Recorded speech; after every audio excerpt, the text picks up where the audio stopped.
Allah Ta'ala kata apa? Khudh min amwalihim sadaqah. Muhammad, kau ambil daripada harta mereka itu sadaqah, zakat, sebagai satu kewajipan. Wajib pemerintah ambil zakat daripada rakyat. Wajib pemerintah untuk arahkan rakyat bayar zakat.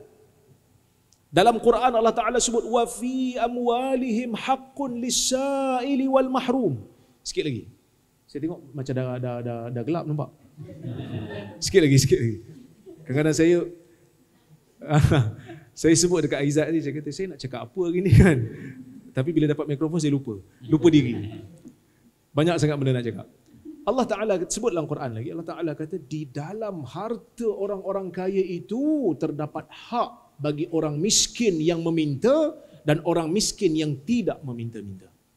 Mengikut sebahagian tafsiran lah, ada pelbagai tafsiran maksud as-sa'il dan mahrum itu. Tapi di antara tafsiran yang ada, orang miskin ini ada yang meminta dan orang miskin ini ada yang tidak meminta. Allah Azza wa Jalla menjadikan hak orang miskin dalam poket orang kaya.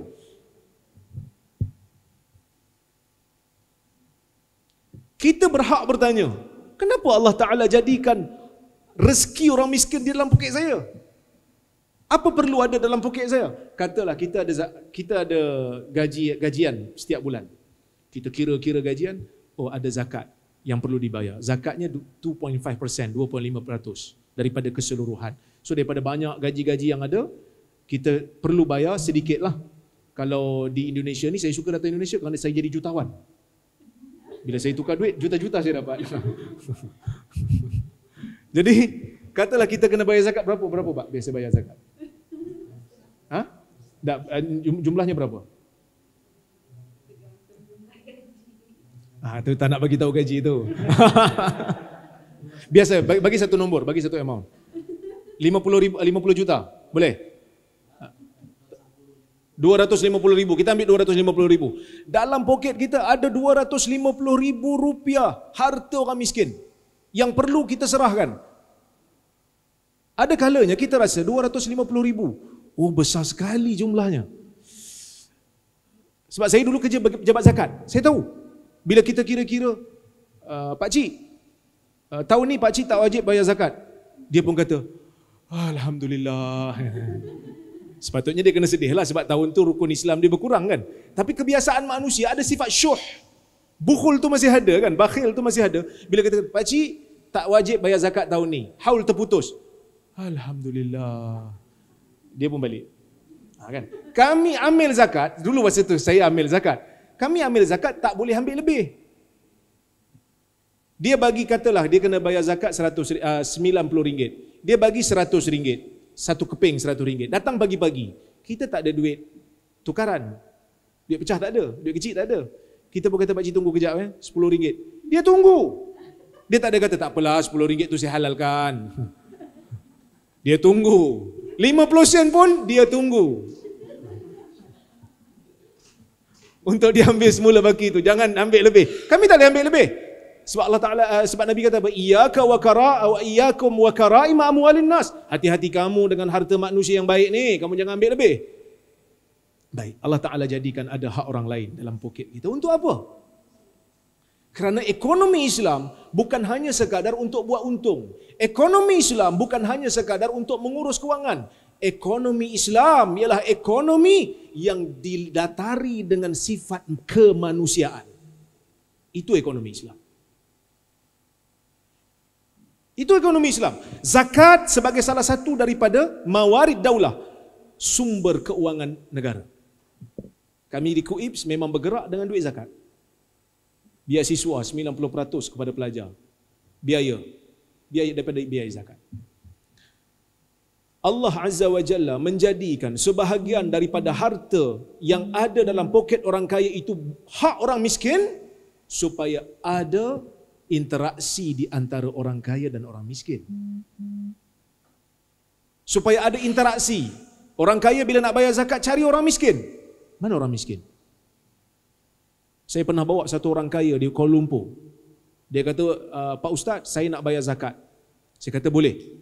Tapi saya nak bayar sendiri. Boleh tak tolong uruskan? Cari orang miskin di kampung. Saya kata boleh. Di Perak ada ramai orang miskin. Di kampung saya ramai orang miskin. Dia orang Kuala Lumpur. Tak pernah tengok orang miskin mungkin barangkali. Dia kata anak dia tak pernah tengok orang miskin. Anak dia tak pernah tengok. Budak-budak Kuala Lumpur duduk di dalam banglo, duduk dalam rumah besar-besar, mahligai. Tak pernah tengok orang miskin. Kami bawa pergi rumah orang miskin. Anak-anak dia menangis. Tengok orang miskin. Dan ayahnya beritahu kepada anaknya, inilah yang kita kena bantu. Inilah yang kita kena tolong. Maka orang-orang kaya akan kesihan kepada orang miskin. Dan orang kaya bila melihat kerja orang miskin, makcik lah buat benda ni. Ya, makcik buat benda ni. Baru orang kaya akan rasa menghargai dan mengasihi orang miskin. Sebab apa? Sebab orang kaya, dia tak boleh buat banyak benda. Orang kaya buat apa?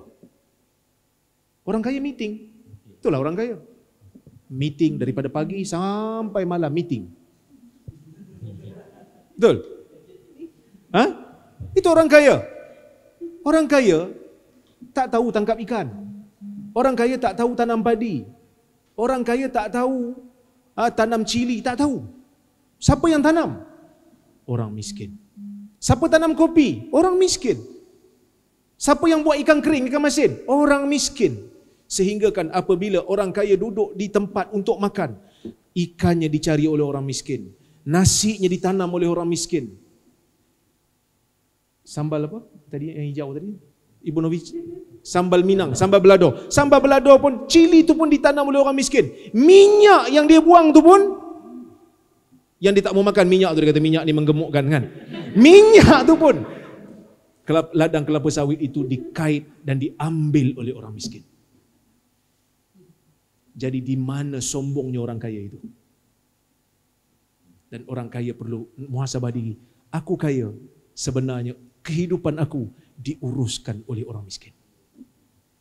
Maka sebab itulah Nabi SAW menyebutkan di dalam hadis Bukhari, Nabi mengatakan, hal tunsaruna wa turzaquna illa bidu'afaikum? Adakah kamu merasakan kamu dibantu dan diberi rezeki melainkan dengan orang-orang yang lemah dan miskin di kalangan kamu?